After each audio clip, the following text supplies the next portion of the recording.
Hello everyone, Mike Arend here, the Soul Mechanic, and I'm welcoming you to another episode of Men on Fire, the 5-Minute Message.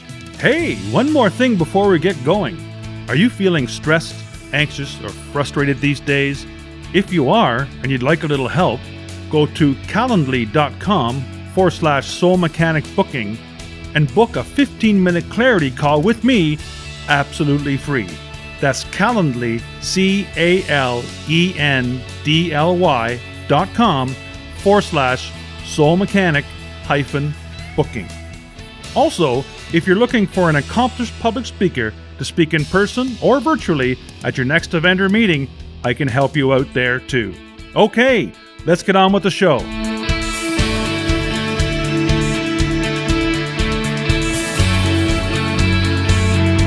Welcome, and welcome to another episode of Men on Fire, the 5-Minute Message, here on Soul Mechanic Radio. In today's episode, we will examine the illusion of condemnation, or accusation. Condemnation, then, is a relative of the last illusion we examined, judgment. As with most things in life, condemnation is a dichotomy, because if we never knew condemnation, we would never truly know what praise is. They're just opposite ends of the spectrum.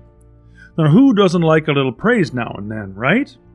But if all we received was praise, then it would mean nothing to us anymore.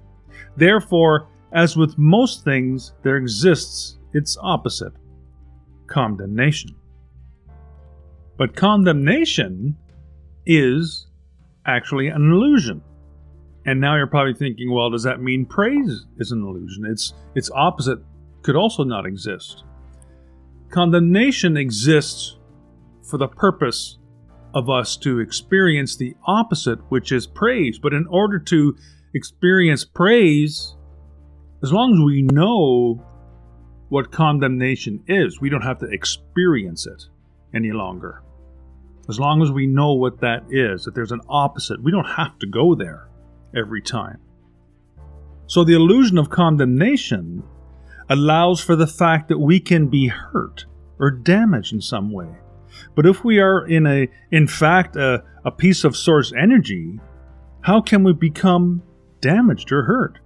Our physical bodies can, of course, but our true selves, our souls, our essence, will always live on. This illusion of condemnation, then, is just that, an illusion, but it brings up another case, and that is one of retribution, which is often more serious. Now, perhaps nothing is feared in modern human culture more than the thought of going to hell. We've all been taught about this.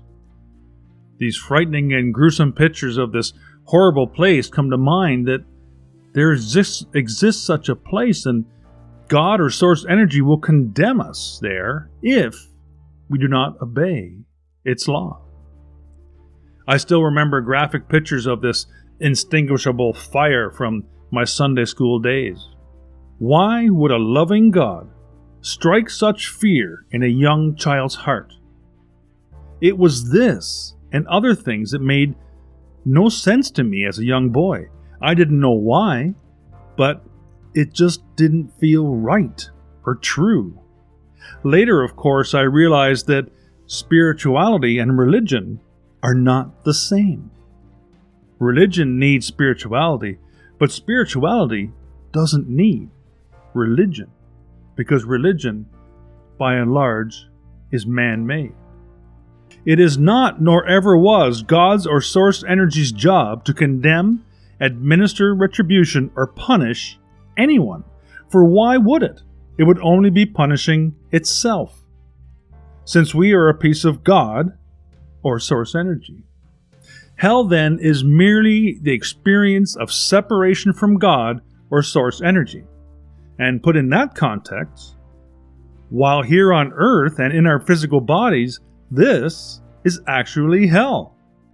This is the worst it could ever get. But it's also the best, all at the same time. Wow, isn't that glorious?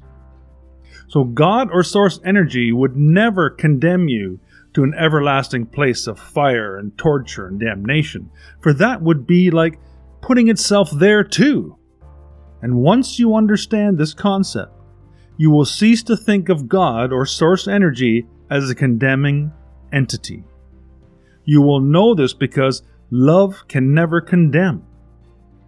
Then you too will understand that condemnation and accusation are pointless and are really just illusions. Thank you so much for listening to today's episode, and I look forward to seeing you again very, very soon. Bye for now.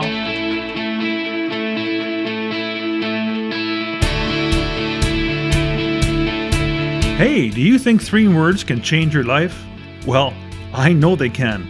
Whether you want to leave a dead-end job or conquer addiction, heal a relationship, master your finances, or grow a business, the 3 words you need are, you're the one.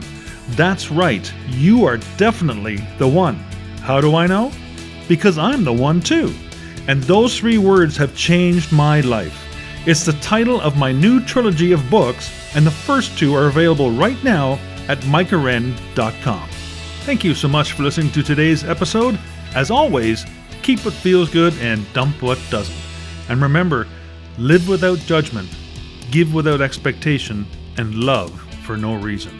Follow those 3 simple expressions, and you'll be well on your way to an inspirational, intentional, and successful life. Until next time, you're the one.